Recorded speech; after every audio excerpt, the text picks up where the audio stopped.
प्यारे विद्यार्थियों, अज असी एक बहुत ही इंपॉर्टेंट, बहुत ही इंटरस्टिंग तो बहुत ही ईजी टॉपिक बारे विचार करना है। असी टिश्यूज़ बारे जानकारी प्राप्त करनी है। बेटा असी पहला प्लांट टिश्यूज़ बारे पढ़िया सी, हुण असी अज एनीमल टिश्यूज़ बारे पढ़ना है। तुसी जानते हो कि मनुख भी एक एनीमल ही है, इसलिए अज असी अपनी बॉडी बारे भी जानांगे, अपने शरीर विचले सैल्स के जिहड़े समूह हैं, टिश्यूज़ हैं, उन्हां बारे जानकारी प्राप्त करांगे। बेटा तुसी अपनी नोटबुक्स अपने कोल रखनियां हन ते जिहड़े इंपॉर्टेंट पॉइंट्स हैं उन्हां नूं तुसी नोट करी जाना है। बेटा सानू पता है कि जिहड़े लिविंग सैल हैं, जिहड़े सजीव हैं, लिविंग ऑर्गेनिजम्स हैं, वो दो तरह के हैं, एक सैली जीव ते बहुसैली जीव। जिहड़े एक सैली जीव हैं वो एक ही सैल तो बने होंदे हैं, उन्हां विच जिन्ने भी प्रोसैसिस हैं, जिन्नियां भी क्रियावां हैं, सारियां एक ही सैल करदा है। जिवें उदाहरण वजों अमीबा है, अमीबा एक ही सैल का बनया है तो उहदे विच सारे जिहड़े लाइफ प्रोसैसिस हैं एक ही सैल विच हुंदे हैं। बट जिहड़े बहुत सैली जीव हैं, जिहड़े मल्टी सैलूलर ऑर्गेनिजम्स हैं, उन्हां विच बहुत ही ज़्यादा सैल होंदे हैं, करोड़ां सैल होंदे हैं ते वो जिहड़े सैल हैं वो अपना अपना अलग अलग काम करते हैं। बेटा जिहड़े सैल हैं उन्हां दी संरचना, उन्हां दा स्ट्रक्चर ते उन्हां दे फंक्शन सारे ही अलग अलग होंदे हैं। जिहड़े बहुत सैली जीव हैं, जिहड़े मल्टी सैलूलर ऑर्गेनिजम्स हैं, उन्हां विच करोड़ां सैल होंदे हैं ते सारे ही सैल कोई खास काम करने लई बने होंदे हैं। बेटा सानू ये पता है कि जिहड़ा खास काम करने लई सैलां दा समूह है वो एक खास तरीके दे नाल ही ऑर्गेनाइज होया हुंदा है ते ये जिहड़ा ग्रुप है, जिहड़ा सैलां दा समूह है, ये बहुत ही विਉਂਤਬੰਦ ढंग दे नाल, बड़ी प्लैनिंग दे नाल अपने जिहड़े काम हैं उन्हां नूं नेपरे चाढ़दा है। इस समूह नूं जां इस सैलां दे ग्रुप नूं असीं की कहने हां, टिशू कहंदे हां। बेटा जिहड़ा सैल है वो जीवन की मुढ़ली इकाई है। जिवें दीवार है, किसी कमरे की एक दीवार है, वो किस तो बनती है, इट्टां तो, जिहड़ियां ब्रिक्स हैं। लेकिन जिहड़ी एक ब्रिक है, एक इट है, वो की है, उसकी मुढ़ली इकाई। इस तरह जिहड़ा सैल है ये जानवर दा जां एनीमल दा जां मनुख दा जां कह लो ऑर्गेनिज्म दा जिहड़ा मुढ़ला जिहड़ा मूल यूनिट है वो है सैल। लेकिन जिहड़े सैल हैं वो अलग अलग किस्म के जिहड़े सैल हैं वो मिल के एक ग्रुप बनाउंदे हैं, टिशू बनाउंदे हैं ते जिहड़े टिशू हैं वो अलग अलग जिहड़े टिशू मिल के की बना दिंदे हैं, अंग जां फिर ऑर्गन। इस तरह जिहड़े ऑर्गनस हैं वो मिल के की बनाउंदे हैं, अंग प्रणाली जां फिर ऑर्गन सिस्टम। ते अलग अलग जिहड़े ऑर्गन सिस्टम जां अंग प्रणालियां हैं वो की बनाउंदियां हैं, जीव जां फिर ऑर्गेनिज्म। तुसी स्क्रीन ते देखो, सैल तो की बनदा है, टिश्यूज़, ते टिश्यूज़ तो की बनदे हैं, अंग, अंग मिला के की बनाउंदे हैं, ऑर्गन सिस्टम जां अंग प्रणाली, ते अंग प्रणाली तो की बनदा है, ऑर्गेनिज्म जां एक जीव जां फिर एक इंडिविजुअल। बेटा हुण असीं गल करनी है प्राणी टिश्यूज़ बारे, एनीमल टिश्यूज़ जिहड़े एनीमल्स विच मिलते हैं। और एक की क्यों अलग होंदे हैं, प्लांट टिश्यूज़ तो अलग इसलिए होंदे हैं क्योंकि एनीमल्स नूं गति करनी है, उन्होंने एक थां तो दूजी थां ते जाना हुंदा है, दूसरा साह लैना है, तीसरा जिहड़ी ऑक्सीजन है ते जिहड़ा भोजन है उसनूं शरीर दे सारे भागां तक भी पहुँचाउणा है। होर की काम है, होर ये है कि व्यर्थ पदार्थां नूं इकट्ठा करके उन्हां दा निपटारा भी करना है। इस तो इलावा होर भी कई जैविक प्रक्रियावां हैं जो शरीर दे अंदर चलदियां हैं, वो किसने करनियां हैं, टिश्यूज़ ने। बेटा जिहड़े प्राणी टिश्यू हैं वो मुख्य तौर पर 4 तरह के हैं। तुसी स्क्रीन ते देख रहे होवोगे कि सब तो पहला की है, अधिशद टिश्यू जां फिर एपीथीलियल टिश्यू। एपीथीलियल टिश्यू तो अगे साडे कोल आउंदा है पेशी टिश्यू जां फिर मस्कुलर टिश्यू। तुसी अपनी कॉपी ते नोट कर लो कि सब तो पहला है एपीथीलियल टिश्यू जां अधिशद टिश्यू, दूसरा है पेशी टिश्यू जां मस्कुलर टिश्यू, तीसरा है बेटा नाड़ी टिश्यू जिसनूं असीं नर्वस टिश्यू भी कहते हैं, तो चौथी टाइप है जोड़क टिश्यू जिहड़ा जोड़न वाला है, कनैक्टिव टिश्यू। ये 4 टाइप के एनीमल टिश्यूज़ असीं पढ़ने हैं। बेटा सब तो पहला असी एपीथीलियल टिश्यू जां अधिशद टिश्यू बारे पढ़ांगे कि की करदा है। ये शरीर नूं ढकदा है, जिहड़े जंतु दे शरीर हैं उन्हां नूं ढक्कण वाले टिश्यू नूं असी की कहने हैं, एपीथीलियल टिश्यू। इस तो इलावा ये बाहरी रखिया प्रदान करता है, उसनूं सੱਟ तो जां होर सारियां चीज़ां तो बचाउण वास्ते, उहदी रखिया करन वास्ते किहड़ा टिश्यू काम करदा है, एपीथीलियल टिश्यू। ਇਸ ਤੋਂ ਇਲਾਵਾ ਬੇਟਾ ਇਹ ਸਰੀਰ ਦੇ ਸਾਰੇ ਅੰਗਾਂ ਤੇ ਸਰੀਰ ਵਿਚਲੀਆਂ ਖੋੜਾਂ ਨੂੰ ਢੱਕਦਾ ਹੈ। ਜਿਵੇਂ ਸਾਡੀ ਜਿਹੜੀ ਮੂੰਹ ਖੋੜ ਹੈ, ਬਕਲ ਕੈਵਿਟੀ ਹੈ, ਜਾਂ ਸਾਡੇ ਜਿਹੜੇ ਨੱਕ ਦੀ ਖੋੜ ਹੈ, ਨੇਜ਼ਲ ਕੈਵਿਟੀ ਹੈ, ਉਹਦੇ ਵਿੱਚ ਜਿਹੜਾ ਟਿਸ਼ੂ ਹੈ ਉਹ ਕਿਹੜਾ ਹੈ? ਐਪੀਥੀਲੀਅਲ ਟਿਸ਼ੂ। ਇਸ ਤੋਂ ਅੱਗੇ ਬੇਟਾ ਜਿਹੜੀਆਂ ਸਰੀਰ ਦੀਆਂ ਸਾਰੀਆਂ ਅੰਗ ਪ੍ਰਣਾਲੀਆਂ ਹਨ ਉਹਨਾਂ ਨੂੰ ਅਲੱਗ-ਅਲੱਗ ਕਰਕੇ ਰੱਖਣਾ, ਉਹਨਾਂ ਨੂੰ ਇੱਕ ਦੂਜੇ ਤੋਂ ਵੱਖ-ਵੱਖ ਰੱਖਣਾ, ਇਹ ਵੀ ਕਿਹਦਾ ਕੰਮ ਹੈ? ਐਪੀਥੀਲੀਅਲ ਟਿਸ਼ੂ ਦਾ। ਹੁਣ ਬੇਟਾ ਤੁਹਾਨੂੰ ਸਕਰੀਨ ਤੇ ਦਿਖਾਈ ਦੇ ਰਿਹਾ ਹੈ ਕਿ ਜਿਹੜੇ ਐਪੀਥੀਲੀਅਲ ਟਿਸ਼ੂ ਹਨ ਇਹ ਅਲੱਗ-ਅਲੱਗ ਕਿਸਮ ਦੇ ਹਨ। ਇਹ ਕਿੱਥੇ-ਕਿੱਥੇ ਮਿਲਦੇ ਹਨ? ਸਾਡੀ ਜਿਹੜੀ ਚਮੜੀ ਹੈ, ਮੂੰਹ ਹੈ, ਲਹੂ ਵਹਿਣੀਆਂ ਦੀ ਅੰਦਰਲੀ ਝਿੱਲੀ, ਫੇਫੜਿਆਂ ਦੀਆਂ ਖੋੜਾਂ, ਗੁਰਦਾ ਨਲੀਆਂ, ਅੰਤੜੀ ਦੇ ਅੰਦਰਲੇ ਪਾਸੇ, ਗ੍ਰਸ ਨਲੀ ਆਦਿ ਸਾਰਿਆਂ ਨੂੰ ਕੌਣ ਬਣਾਉਂਦਾ ਹੈ? ਐਪੀਥੀਲੀਅਲ ਟਿਸ਼ੂ। ਬੇਟਾ ਤੁਸੀਂ ਸਕਰੀਨ ਤੇ ਦੇਖ ਰਹੇ ਹੋਗੇ ਕਿ ਜਿਹੜਾ ਸਭ ਤੋਂ ਪਹਿਲਾਂ ਉੱਪਰ ਫੇਫੜੇ ਜਾਂ ਲੰਗਸ ਦੀ ਅੰਦਰਲੀ ਸਾਈਡ ਐਲਵੀਓਲਾਈ ਹੁੰਦੇ ਹਨ, ਉਹਨਾਂ ਵਿੱਚ ਸਿੰਗਲ ਲੇਅਰ ਵਾਲੇ ਟਿਸ਼ੂ ਹਨ ਜਿਹਨੂੰ ਅਸੀਂ ਸਿੰਪਲ ਐਪੀਥੀਲੀਅਲ ਟਿਸ਼ੂ ਕਹਿੰਦੇ ਹਾਂ।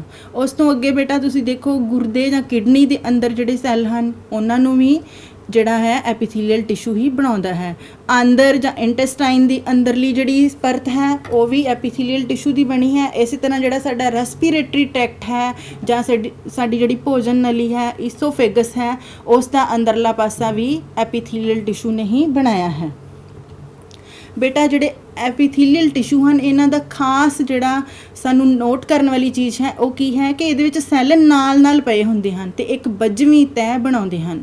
ਸੈੱਲਾਂ ਦੇ ਵਿਚਕਾਰ ਕੋਈ ਵੀ ਖਾਲੀ ਥਾਂ ਨਹੀਂ ਹੁੰਦੀ ਕਿਉਂਕਿ ਉਹ ਨਾਲ ਪਏ ਹੁੰਦੇ ਹਨ, ਕਾਫੀ ਕਲੋਜ਼ਲੀ ਪੈਕਡ ਹੁੰਦੇ ਹਨ, ਇਸ ਲਈ ਉਹਨਾਂ ਵਿਚਕਾਰ ਖਾਲੀ ਥਾਂ ਹੁੰਦੀ ਹੀ ਨਹੀਂ।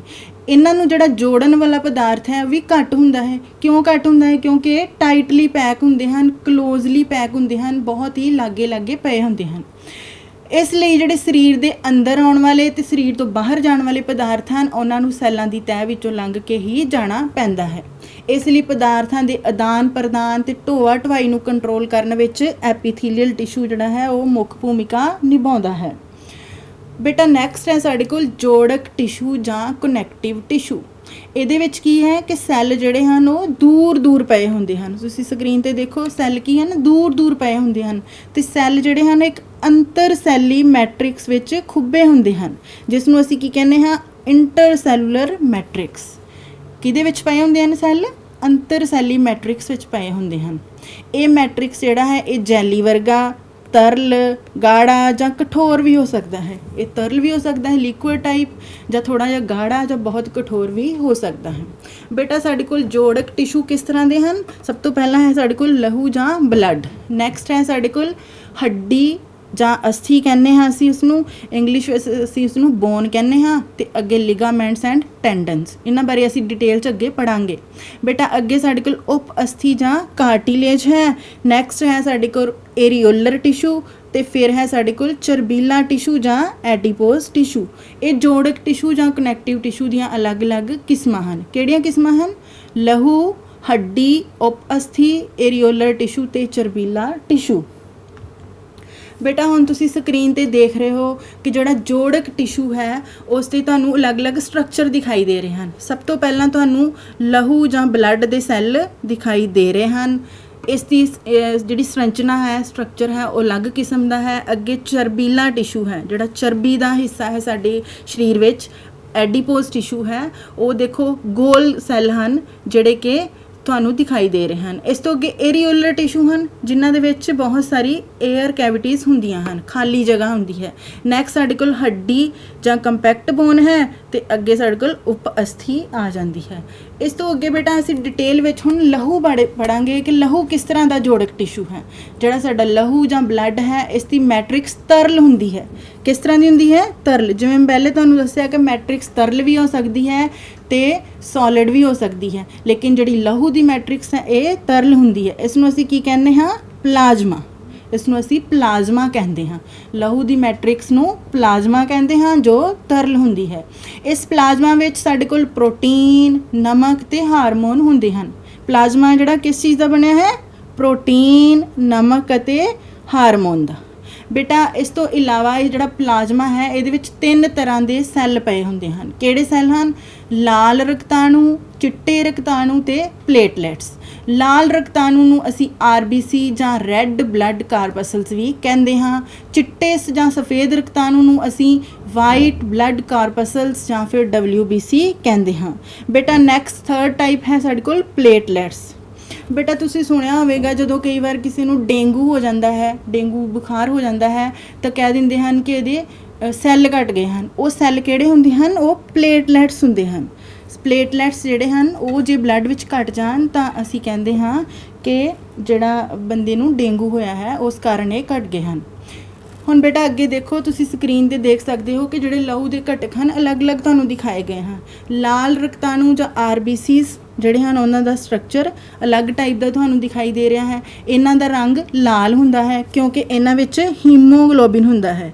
ਹੀਮੋਗਲੋਬਿਨ ਇੱਕ ਪਿਗਮੈਂਟ ਹੈ ਜਿਹੜਾ ਕਿ ਸਾਡੇ ਬਲੱਡ ਨੂੰ ਲਾਲ ਰੰਗ ਦਿੰਦਾ ਹੈ। ਇਸੇ ਕਾਰਨ ਹੀ ਹੀਮੋਗਲੋਬਿਨ ਕਾਰਨ ਹੀ ਜਿਹੜਾ ਖੂਨ ਹੈ ਉਹ ਲਾਲ ਰੰਗ ਦਾ ਹੁੰਦਾ ਹੈ। ਬੇਟਾ ਜਿਹੜੇ RBCs ਹਨ ਇਹ ਸਾਡੇ ਸਰੀਰ ਵਿੱਚ ਆਕਸੀਜਨ ਦੇ ਕੈਰੀਅਰ ਹਨ। ਇਹ ਆਕਸੀਜਨ ਜਿਹੜੀ ਗੈਸ ਹੈ ਜਿਹੜੀ ਅਸੀਂ ਹਵਾ ਰਾਹੀਂ ਸਾਹ ਰਾਹੀਂ ਅੰਦਰ ਲੈ ਕੇ ਜਾਂਦੇ ਹਾਂ ਉਸ ਨੂੰ ਸਾਰੇ ਸੈੱਲਾਂ ਤੱਕ ਪਹੁੰਚਾਉਂਦੇ ਹਨ। ਕਿਹੜੇ ਸੈੱਲ? RBCs। ਬੇਟਾ ਇਸ ਤੋਂ ਅੱਗੇ ਸਾਡੇ ਕੋਲ ਹਨ ਪਲੇਟਲੈਟਸ ਜਿਹੜੇ WBC ਹਨ, ਵਾਈਟ ਬਲੱਡ ਕਾਰਪਸਲਸ ਹਨ। ਇਹ ਕੀ ਕਰਦੇ ਹਨ? ਇਹ ਸਾਡੇ ਖੂਨ ਨੂੰ ਜੰਮਣ ਵਿੱਚ ਸਹਾਇਤਾ ਕਰਦੇ ਹਨ। ਜਦੋਂ ਕਦੀ ਕੋਈ ਸੱਟ ਲੱਗ ਜਾਂਦੀ ਹੈ, ਖੂਨ ਨਿਕਲਣਾ ਸ਼ੁਰੂ ਹੋ ਜਾਂਦਾ ਹੈ ਲੇਕਿਨ ਕੁਝ ਦੇਰ ਬਾਅਦ ਉਹ ਖੂਨ ਰੁਕ ਜਾਂਦਾ ਹੈ, ਜੰਮ ਜਾਂਦਾ ਹੈ। ਉਸ ਨੂੰ ਕੌਣ ਜੰਮਣ ਵਿੱਚ ਸਹਾਇਤਾ ਕਰਦਾ ਹੈ? ਪਲੇਟਲੈਟਸ। ਬੇਟਾ ਦੇਖੋ, ਸੋਚੋ ਜਰਾ ਕਿ ਜੇ ਪਲੇਟਲੈਟਸ ਨਾ ਹੋਣ ਤਾਂ ਜਿਹੜਾ ਇੱਕ ਵਾਰ ਸੱਟ ਲੱਗ ਗਈ, ਖੂਨ ਨਿਕਲਣਾ ਸ਼ੁਰੂ ਹੋ ਗਿਆ ਤਾਂ ਉਹ ਰੁਕੇਗਾ ਨਹੀਂ, ਉਹ ਸਾਰਾ ਖੂਨ ਡਰੇਨ ਆਊਟ ਹੋ ਜਾਏਗਾ ਤੇ ਬੰਦੇ ਦੀ ਮੌਤ ਵੀ ਹੋ ਸਕਦੀ ਹੈ। ਇਸ ਲਈ ਸਾਡੀ ਜ਼ਿੰਦਗੀ ਨੂੰ ਬਚਾਉਣ ਵਿੱਚ ਪਲੇਟਲੈਟਸ ਵੀ ਬਹੁਤ ਇੰਪੋਰਟੈਂਟ ਭੂਮਿਕਾ ਨਿਭਾਉਂਦੇ ਹਨ।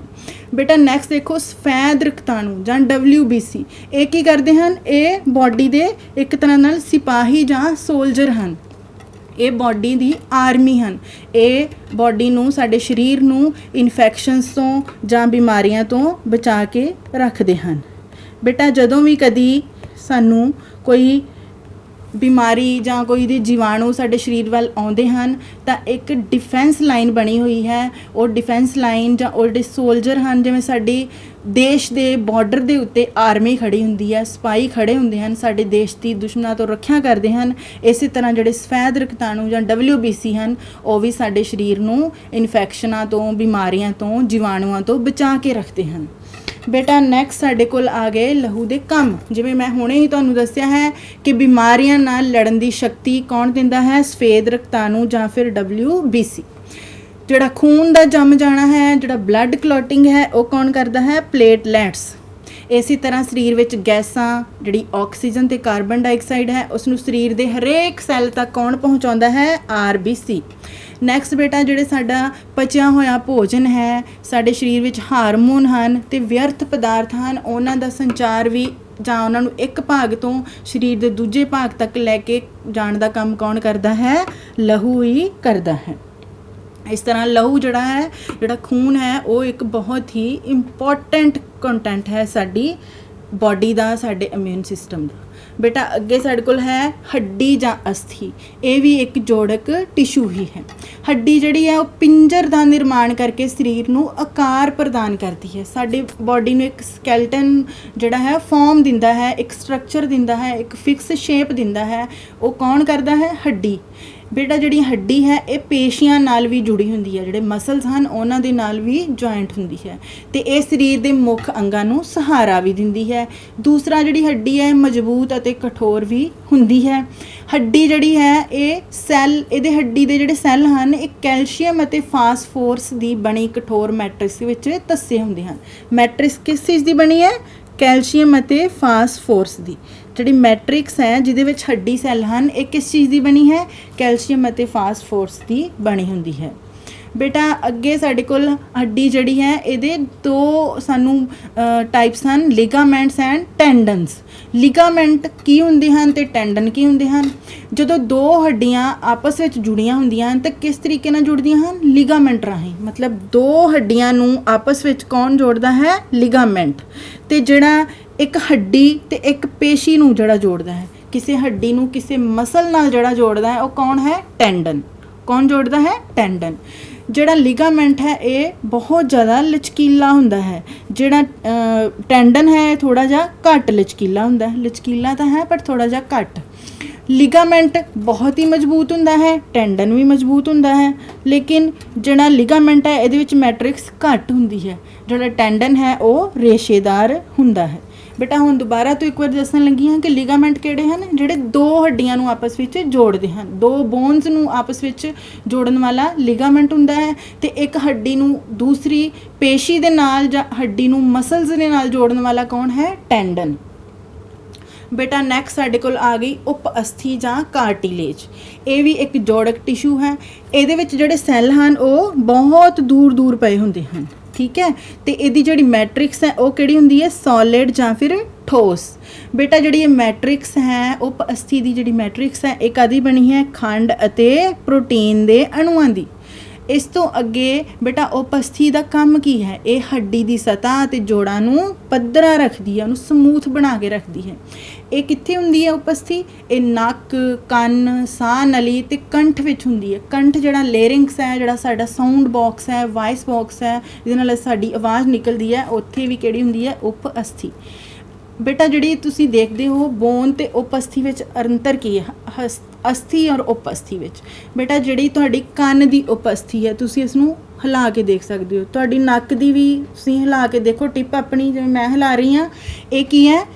ਉਪ ਅਸਥੀ। ਬੇਟਾ ਜੇ ਇਸ ਨੂੰ ਹਿਲਾਉਂਦੇ ਹਾਂ ਤਾਂ ਟੁੱਟਦੀ ਨਹੀਂ ਹੈ। ਇਸ ਤਰ੍ਹਾਂ ਤੁਹਾਡੀ ਬਾਂਹ ਦੀ ਕੀ ਹੈ? ਹੱਡੀ ਜਾਂ ਅਸਥੀ। ਇਸ ਨੂੰ ਤੁਸੀਂ ਹਿਲਾਓਗੇ ਤਾਂ ਇਹ ਮੁੜਦੀ ਨਹੀਂ ਹੈ, ਠੀਕ ਹੈ, ਸਟਰੇਟ ਰਹਿੰਦੀ ਹੈ। ਅਤੇ ਜੇ ਜ਼ਿਆਦਾ ਜ਼ੋਰ ਲਗਾਵਾਂਗੇ ਤਾਂ ਕਈ ਵਾਰ ਫ੍ਰੈਕਚਰ ਹੋ ਜਾਂਦਾ ਹੈ, ਟੁੱਟ ਜਾਂਦੀ ਹੈ। ਲੇਕਿਨ ਜਿਹੜੀ ਉਪ ਅਸਥੀ ਹੈ ਇਹ ਸੌਫਟ ਹੈ। ਇਹ ਕੀ ਹੈ? ਦੇਖੋ ਤੁਸੀਂ ਕੰਨ ਨੂੰ ਜਿਵੇਂ ਮੈਂ ਹਿਲਾ ਰਹੀ ਹਾਂ ਅਤੇ ਨੱਕ ਹੈ, ਇਸ ਨੂੰ ਅਸੀਂ ਹਿਲਾ ਸਕਦੇ ਹਾਂ। ਬੇਟਾ ਨੈਕਸਟ ਸਾਡੇ ਕੋਲ ਟਾਈਪ ਹੈ ਏਰੀਓਲਰ ਟਿਸ਼ੂ। ਏਰੀਓਲਰ ਟਿਸ਼ੂ ਜਿਹੜਾ ਇੱਕ ਹੋਰ ਜੋੜਕ ਟਿਸ਼ੂ ਹੈ। ਇਹ ਕਿੱਥੇ ਹੁੰਦਾ ਹੈ? ਚਮੜੀ ਅਤੇ ਪੇਸ਼ੀਆਂ ਦੇ ਵਿਚਕਾਰ। ਜਿਹੜੀ ਸਾਡੀ ਸਕਿਨ ਹੈ, ਜਿਹੜੀ ਸਾਡੀ ਬਾਹਰਲੀ ਸਰੀਰ ਦੀ ਪਰਤ ਹੈ, ਇਹਦੇ ਵਿੱਚ ਅਤੇ ਜਿਹੜੀਆਂ ਅੰਦਰ ਦੇ ਮਸਲਸ ਹਨ, ਪੇਸ਼ੀਆਂ ਹਨ, ਉਹਨਾਂ ਦੇ ਵਿਚਕਾਰ ਜਿਹੜੀ ਲੇਅਰ ਹੈ ਉਹ ਕਿਹਦੀ ਹੈ? ਏਰੀਓਲਰ ਟਿਸ਼ੂ ਦੀ। ਹੋਰ ਇਹ ਲਹੂ ਵਹਿਣੀਆਂ ਅਤੇ ਨਾੜਾਂ ਦੇ ਦੁਆਲੇ ਵੀ ਹੁੰਦਾ ਹੈ। ਇਹ ਜਿਹੜਾ ਹੱਡੀ ਵਿਚਲਾ ਬੋਨ ਮੈਰੋ ਹੈ, ਦਰਵ ਹੈ, ਉੱਥੇ ਵੀ ਸਾਡੇ ਕੋਲ ਏਰੀਓਲਰ ਟਿਸ਼ੂ ਹੀ ਹੁੰਦਾ ਹੈ। ਬੇਟਾ ਇਹਦੇ ਮੁੱਖ ਕੰਮ ਕੀ ਹਨ? ਕਿ ਜਿਹੜੇ ਅੰਗਾਂ ਵਿਚਲੀ ਖਾਲੀ ਥਾਂ ਹੈ ਉਸ ਨੂੰ ਭਰਦਾ ਹੈ, ਅੰਦਰੂਨੀ ਅੰਗਾਂ ਨੂੰ ਸਹਾਰਾ ਦਿੰਦਾ ਹੈ, ਅਤੇ ਅੰਦਰੂਨੀ ਅੰਗ ਜਿਵੇਂ ਸਾਡੇ ਫੇਫੜੇ ਹਨ, ਸਾਡੇ ਗੁਰਦੇ ਹਨ, ਸਾਡਾ ਦਿਲ ਹੈ, ਬਹੁਤ ਹੀ ਸੌਫਟ ਟਿਸ਼ੂਜ਼ ਹਨ, ਉਹਨਾਂ ਨੂੰ ਸੁਰੱਖਿਅਤ ਰੱਖਦਾ ਹੈ। ਨਹੀਂ ਤਾਂ ਜੇ ਏਰੀਓਲਰ ਟਿਸ਼ੂ ਨਹੀਂ ਹੋਵੇ, ਉਹਨਾਂ ਨੂੰ ਸਹਾਰਾ ਨਹੀਂ ਦੇਵੇ ਤਾਂ ਉਹ ਲਟਕਦੇ ਫਿਰਨਗੇ, ਮਤਲਬ ਉਹ ਸੁਰੱਖਿਅਤ ਨਹੀਂ ਰਹਿ ਸਕਦੇ। ਉਹਨਾਂ ਨੂੰ ਕੋਈ ਸਪੋਰਟ ਜਾਂ ਕੋਈ ਸਹਾਰਾ ਚਾਹੀਦਾ ਹੈ, ਉਹ ਕੌਣ ਦਿੰਦਾ ਹੈ? ਏਰੀਓਲਰ ਟਿਸ਼ੂ। ਇਸ ਤੋਂ ਇਲਾਵਾ ਬੇਟਾ ਸਾਡੇ ਸਰੀਰ ਵਿੱਚ ਟਿਸ਼ੂਆਂ ਦੀ ਮੁਰੰਮਤ ਹੈ, ਰਿਪੇਅਰ ਹੈ, ਉਹ ਵੀ ਕੌਣ ਕਰਦਾ ਹੈ? ਏਰੀਓਲਰ ਟਿਸ਼ੂ। ਜਦੋਂ ਸਾਡੇ ਸਰੀਰ 'ਚ ਕੋਈ ਟਿਸ਼ੂ ਡੈਮੇਜ ਹੋ ਜਾਂਦਾ ਹੈ, ਉਸ ਨੂੰ ਰਿਪੇਅਰ ਦੀ ਲੋੜ ਪੈਂਦੀ ਹੈ, ਤਾਂ ਕਿਸ ਨੇ ਕਰਨੀ ਹੈ? ਏਰੀਓਲਰ ਟਿਸ਼ੂ ਜਿਹੜੇ ਬੋਨ ਮੈਰੋ ਹੈ ਉਸਨੇ ਕਰਨੀ ਹੈ। ਬੇਟਾ ਜਦੋਂ ਕੋਈ ਬੱਚਾ ਜਨਮ ਲੈਂਦਾ ਹੈ ਤਾਂ ਉਸ ਦੇ ਜਿਹੜਾ ਨਾੜੂ ਤੁਸੀਂ ਸੁਣਿਆ ਹੋਵੇਗਾ, ਉਹਦੇ ਵਿੱਚ ਬੋਨ ਮੈਰੋ ਹੁੰਦਾ ਹੈ, ਜਿਹਦੇ ਨਾਲ ਉਹ ਆਪਣੀ ਮਦਰ ਦੇ ਨਾਲ ਕਨੈਕਟਿਵ ਹੁੰਦਾ ਹੈ, ਜਿਸ ਨੂੰ ਅਸੀਂ ਪਲੇਸੈਂਟਾ ਵੀ ਕਹਿੰਦੇ ਹਾਂ। ਉਹਦੇ ਵਿੱਚ ਬੋਨ ਮੈਰੋ ਹੁੰਦਾ ਹੈ।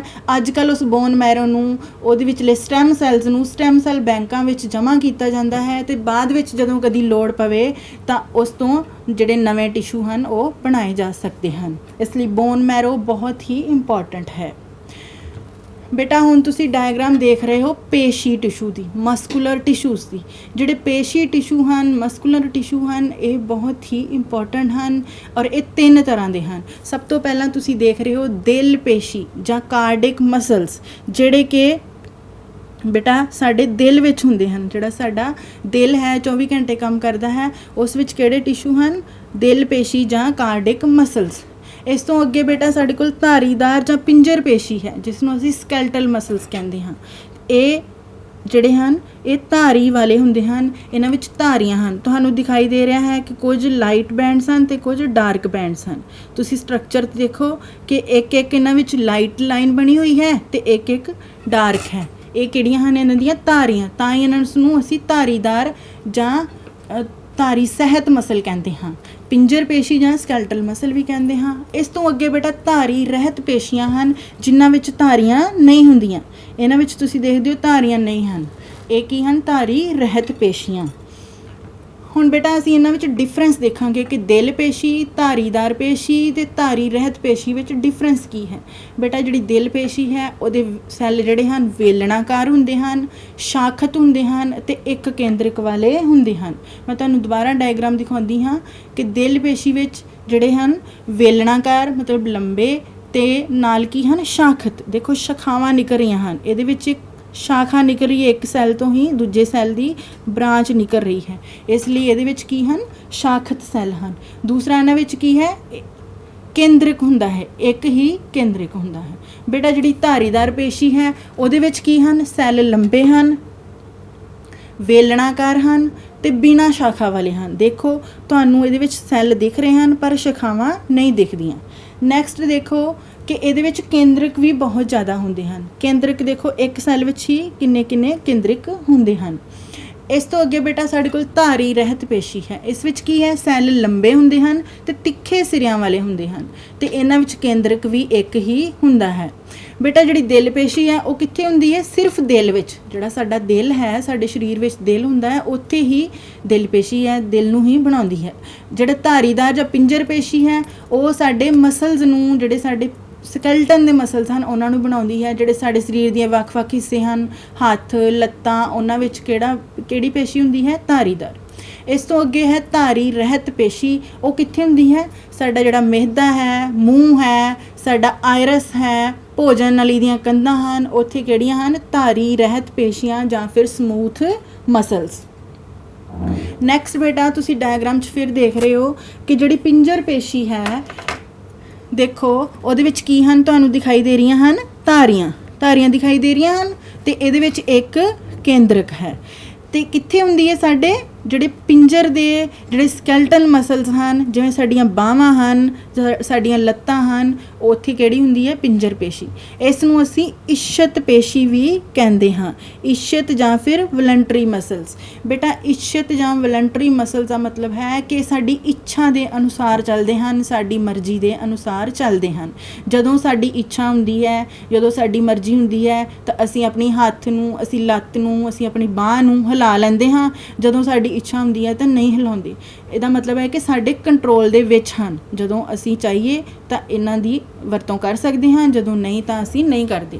ਲੇਕਿਨ ਜਿਹੜੀ ਦੂਸਰੇ ਪਾਸੇ ਸਾਡੇ ਕੋਲ ਅਣਇੱਛਤ ਪੇਸ਼ੀ ਹੈ ਜਾਂ ਇਨਵਲੰਟਰੀ ਮਸਲਸ ਹਨ, ਉਹ ਕੀ ਹਨ? ਜਿਨ੍ਹਾਂ 'ਤੇ ਸਾਡੀ ਇੱਛਾ ਜਾਂ ਮਰਜ਼ੀ ਨਹੀਂ ਚੱਲਦੀ। ਕਦੇ ਵੀ ਇੰਜ ਨਹੀਂ ਹੁੰਦਾ ਕਿ ਜਦੋਂ ਸਾਡੀ ਮਰਜ਼ੀ ਹੋਵੇ ਤਾਂ ਸਾਡਾ ਦਿਲ ਕੰਮ ਕਰੂਗਾ, ਜੇ ਸਾਡੀ ਮਰਜ਼ੀ ਨਹੀਂ ਹੈ ਤਾਂ ਦਿਲ ਬੰਦ ਹੋ ਜਾਵੇਗਾ। ਅਜਿਹਾ ਤਾਂ ਨਹੀਂ ਹੁੰਦਾ। ਦਿਲ ਸਾਡਾ 24 ਘੰਟੇ ਕੰਮ ਕਰਦਾ ਹੈ, ਨਿਰੰਤਰ ਕੰਮ ਕਰਦਾ ਹੈ, ਚਾਹੇ ਅਸੀਂ ਸੁੱਤੇ ਹੋਈਏ, ਚਾਹੇ ਅਸੀਂ ਕੁਛ ਵੀ ਕੰਮ ਕਰ ਰਹੇ ਹੋਈਏ। ਇਸ ਲਈ ਸਾਡੀ ਇੱਛਾ ਇਸ ਦੇ ਉੱਪਰ ਨਹੀਂ ਚੱਲਦੀ, ਸਾਡੀ ਮਰਜ਼ੀ ਨਹੀਂ ਚੱਲਦੀ, ਇਸ ਲਈ ਅਸੀਂ ਇਸ ਨੂੰ ਅਣਇੱਛਤ ਜਾਂ ਇਨਵਲੰਟਰੀ ਮਸਲ ਕਹਿੰਦੇ ਹਾਂ। ਇਸੇ ਤਰ੍ਹਾਂ ਸਾਡੇ ਜਿਹੜੇ ਧਾਰੀ ਰਹਿਤ ਪੇਸ਼ੀਆਂ ਹਨ, ਜਿਹੜੇ ਸਾਡੇ ਮਿਹਦਾ ਜਾਂ ਹੋਰ ਸਰੀਰ ਦੇ ਅੰਗਾਂ ਦੇ ਵਿੱਚ ਹਨ, ਉਹ ਵੀ ਕੀ ਹਨ?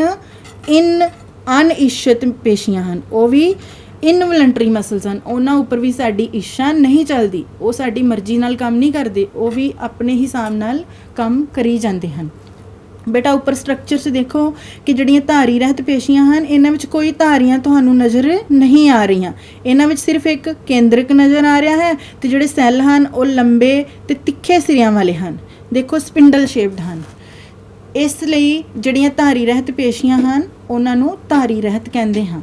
ਇਸ ਤੋਂ ਅੱਗੇ ਬੇਟਾ ਦਿਲ ਪੇਸ਼ੀ ਹੈ। ਦਿਲ ਪੇਸ਼ੀ 'ਚ ਤੁਸੀਂ ਦੇਖ ਸਕਦੇ ਹੋ ਕਿ ਜਿਹੜਾ ਇੱਕ ਕੇਂਦਰਕ ਹੈ ਤੇ ਇਸ ਦੇ ਨਾਲ ਹੀ ਇੱਕ ਇਸ ਨੂੰ ਬਣਾਉਂਦਾ ਹੈ ਸਾਡੇ ਦਿਲ ਨੂੰ। ਦਿਲ ਸਾਡਾ ਅਣਇੱਛਤ ਪੇਸ਼ੀ ਹੈ, ਮੀਨਸ ਕਿ ਇਹ ਸਾਡੀ ਇੱਛਾ ਤੋਂ ਬਿਨਾਂ 24 ਘੰਟੇ ਕੰਮ ਕਰੀ ਜਾ ਰਿਹਾ ਹੈ। ਅਸੀਂ ਇਸ ਨੂੰ ਆਪਣੀ ਮਰਜ਼ੀ ਨਾਲ ਰੋਕ ਜਾਂ ਚਲਾ ਨਹੀਂ ਸਕਦੇ, ਇਸ ਲਈ ਇਹ ਵੀ ਇਨਵਲੰਟਰੀ ਮਸਲ ਹੈ ਜਾਂ ਅਣਇੱਛਤ ਪੇਸ਼ੀ ਹੈ। ਬੇਟਾ ਹੁਣ ਥੋੜਾ ਰਿਵਾਈਜ਼ ਕਰੀਏ ਕਿ ਇੱਛਤ ਪੇਸ਼ੀਆਂ ਕਿਹੜੀਆਂ ਹਨ? ਜਿਹੜੀਆਂ ਸਾਡੀਆਂ ਪਿੰਜਰ ਪੇਸ਼ੀਆਂ ਹਨ, ਤੇ ਅਣਇੱਛਤ ਕਿਹੜੀਆਂ ਹਨ? ਜਿਹੜੀਆਂ ਧਾਰੀ ਰਹਿਤ ਪੇਸ਼ੀਆਂ ਹਨ ਅਤੇ ਸਾਡੀਆਂ ਦਿਲ ਪੇਸ਼ੀਆਂ ਹਨ, ਸਾਡੇ ਦਿਲ ਦੇ ਕਾਰਡਿਕ ਮਸਲਸ ਹਨ, ਉਹ ਕੀ ਹਨ?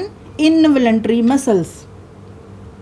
बेटा अगे असी गल करांगे नाड़ी टिशू जां नर्वस टिशू दी। नर्वस टिशू साडे दिमाग, साडी सुखमना नाड़ी ते साडियां सारियां नर्व्स विच हुंदा है। साडा जिहड़ा ब्रेन है, स्पाइनल कॉर्ड है ते साडियां नर्व्स वो किस चीज़ तो बणियां हन? नाड़ी सैल जां न्यूरॉन्स तो। न्यूरॉन की करदे हन? इस संवेदना नूं प्राप्त करदे हन। संवेदना मतलब मैसेज। जे सानूं मन लो कि इस फिंगर दे उत्ते मैनूं कोई सूई चुभ जाती है तो की हुंदा है, फटाफट मैसेज मेरे दिमाग तक पहुँचता है तो दिमाग फिर मैनूं एक अगों मैसेज दिंदा है कि मैनूं की करना चाहिए है। ये सारा कुछ ऑटोमैटिकली हो रहा है। और कि कौन करता है ये जिहड़ा मैसेज है, कौन लैके जाता है तो कौन वापस दिमाग तो जिहड़ी इंस्ट्रक्शन लैके आउंदा है? न्यूरॉन जिहड़ा साडा नाड़ी सैल है वो ये काम प्राप्त करता है, यही संचालित करता है। बेटा हुण तुसीं स्क्रीन ते न्यूरॉन दा स्ट्रक्चर देख रहे हो। इहदे विच सब तो उपर तुहानूं सैल दी बॉडी दिखाई दे रही है। ये सैल दी बॉडी है। सैल दी बॉडी दे सेंटर विच तुहानूं एक केंद्रक दिखाई दे रहा है, केंद्रक जां फिर न्यूक्लियस। ते जिहड़े साइड नूं धागे वर्गियां रचनावां दिखाई दे रही हन, ये की हन? डेंड्राइट्स। ये की हन? डेंड्राइट्स। इन्हां नूं असीं डेंड्राइट कहंदे हां। इस तो अगे बेटा जिहड़ी ये लंबी जी रचना निकल रही है, ये की है? एक्सॉन ਜਾਂ एक्सॉन कहने हाँ असीं इसनूं। ठीक है, ये जिहड़ा है ये सैल बॉडी तो जिहड़ा मैसेज है, जिहड़ी नर्व इंपल्स है उसनूं लैके अगे जांदा है ते इत्थे अगे नाड़ी दे सिरे बने हुए हैं। ये नाड़ी दे सिरिਆਂ तो अगे होर डेंड्राइट्स होणगे। जिहड़ा अगला नर्व सैल है, न्यूरॉन है, उस दे विच सैल जिहड़े हन डेंड्राइट्स नूं ये मैसेज पहुँचा देवेगा। ते कित्थे हुंदे हन? साडे दिमाग विच। बेटा जिहड़े नर्व सैल हैं ये सारे सैलों में उत्तेजना के प्रतिक्रिया करन दी इन्हां विच योग्यता हुंदी है। ये बहुत ही तेज़ी नाल उत्तेजित हुंदे हैं ते तेज़ी नाल ही पूरे सैल विच इस उत्तेजना नूं पहुँचाउंदे हैं। इसलिए कंडक्शन ऑफ नर्व इंपल्स का काम बहुत ही फास्ट करते हैं। बेटा ये जिहड़ी सानूं स्क्रीन ते डायग्राम दिखाई दे रही है तुहाडी बुक विच बनी हुई है चित्र 6.12। ये की है? न्यूरॉन जां नाड़ी टिशू की इकाई। ये तुहाडे पेपर च भी आउंदी है। कई बार तुहानूं सिर्फ लेबलिंग करने वास्ते कहा जाता है तो कई बार तुहानूं इसकी पहचान करने लई कहा जाता है। कई बार तुहानूं डायग्राम ड्रॉ करने वास्ते भी कहा जाता है। इसलिए इसकी प्रैक्टिस करनी है। इस विच दोबारा मैं तुहानूं दस देवां, सैल बॉडी हुंदी है, सैल बॉडी च सैल द्राव ते केंद्रक है। इस तो अगे जिहड़ी लंबी रचना है उसनूं असीं एक्सॉन जां एक्सॉन भी कहंदे हां। ते बेटा जिहड़ा ये वाली साइडां ते है शाखावां हन, ये की हन? डेंड्राइट्स। इस तो अगे जिहड़ा नाड़ी सिरा है वो इंपल्स नूं अगे लैके जांदा है। बेटा हुण तुसीं लास्ट विच थोड़ा जिहा असीं कर लईए कि मूँह दी अंदरली परत बनाउण वाले टिशू नूं की कहंदे हां, पेशियां ते हड्डियां नूं जोड़न वाले टिशू नूं की कहंदे हां, ते दो हड्डियां नूं आपस विच जोड़न वाले टिशू नूं की कहंदे हां। ये है पहला है साडा एपीथीलियल, पेशी ते हड्डी नूं जोड़न वाला है टेंडन, ते दो हड्डियां नूं आपस विच जोड़न वाला है लिगामेंट। इस तरह चमड़ी ते पेशी दे विचकार टिशू किहड़ा हुंदा है? Areolar tissue. बेटा मैनूं उम्मीद है कि तुहानूं अज दे इस एनीमल टिशूज़ दे टॉपिक बारे समझ लग गई होवेगी। तुसीं बेटा हुण इसनूं चंगी तरह रिवाइज़ करना है, डायग्राम्स की प्रैक्टिस करनी है, लेबलिंग करनी है ते तुसीं इसनूं चंगी तरह याद कर लेना है। Thank you, stay blessed, thank you so much.